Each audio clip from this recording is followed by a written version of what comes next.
Barabara kabisa, wapenzi watazamaji, hujambo na karibu kwa mara nyingine tena, ikiwa leo hii ni siku ya Alhamisi, mwezi ukiwa ni mwezi wa 8 mwaka 2025. Langu jina kama kawaida niite balozi wa Manchester United, Lewis Laporte. Na leo hii mpenzi mtazamaji, niko hapa kukuelezea jinsi mambo yalivyokwenda jana kwenye michuano ya Carabao ama EFL, kwenye michuano tofauti. Nikianza tuna timu ya Everton, ni kwamba timu hiyo ilipata ushindi wa mabao 2-0 dhidi ya timu ya Mansfield.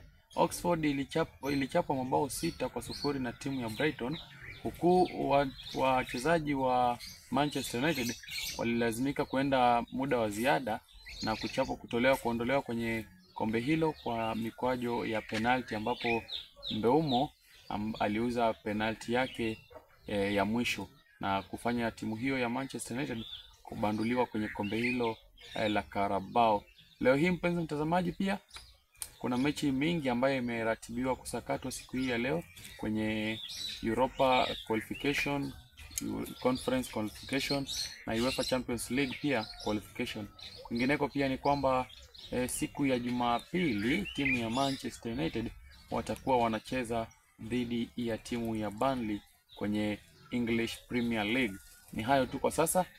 Niite balozi wa Manchester United, Lewis Laporte.